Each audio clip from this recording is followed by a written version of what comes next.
నమస్కారం. మన ప్రాచీన గ్రంథాలలోని లోతైన అర్థాలను తెలుసుకోవడం మీకు ఇష్టమైతే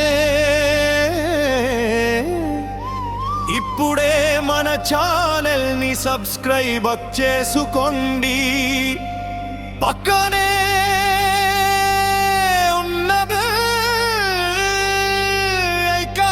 క్లిక్ చేయడం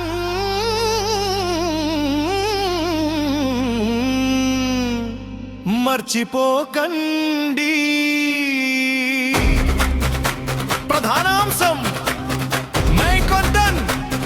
కురుక్షేత్రం అంటే ఏమిటి? మన బయట చూసే యుద్ధం మాత్రమే కాదు కురుక్షేత్రం. అసలైన కురుక్షేత్రం మన శరీరమే. ఇందులో 10 ఇంద్రియాలు ఒక మనసు కలిసి క్షౌహిణుల సేనగా ఏర్పడతాయి.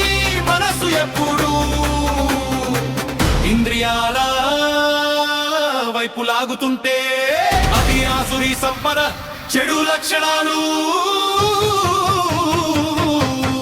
అవుతుంది.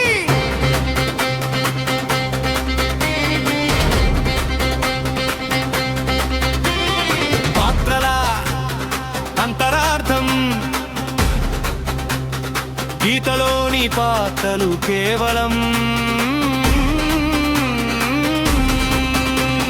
హత్తులు కాదు, అవి మనలోని గుణాలకు ప్రతీకలు.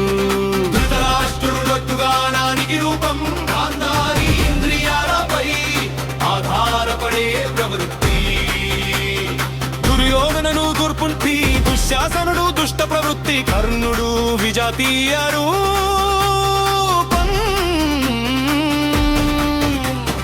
భీష్ముడు భ్రమకు ప్రతీక, ద్రోణాచార్యుడు ద్వైత భావనందమే, వీధులు మనలోని జీవన రూపం. అష్టమనంలో ఉన్న ఇతని దృష్టి ఎప్పుడు పుణ్య కరుతావునా వైపే ఉంటుంది.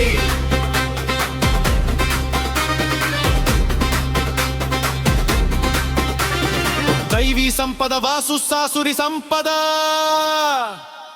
మన శరీరంలో 2 రకాల ప్రవృత్తులు పోరాడుతుంటాయి. ఒకటి మనల్ని ప్రకృతి బంధాలోకి నెట్టేది, రెండోది పరమాత్మ వైపు నడిపించేది. సాధన ద్వారా మనస్సుని నిరోధించినప్పుడు ఈ దైవీ సంపద ద్వారా అజ్ఞానం నశిస్తుంది. చివరికి సాధన పూర్తయ్యాక దైవీ సంపద కూడా పరమాత్మలో కలిసిపోతుంది. అర్జునుడు మరియు కృష్ణుడు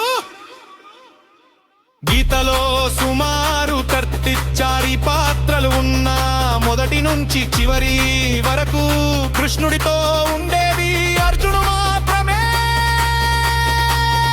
ఇక్కడ అర్జునుడు కేవలమే ఒక వ్యక్తి కాదు, యోగ్యతకు ప్రతీక. మనలో అజ్ఞానం ఉన్నప్పుడు శరీరం గురించి బాధపడతాను.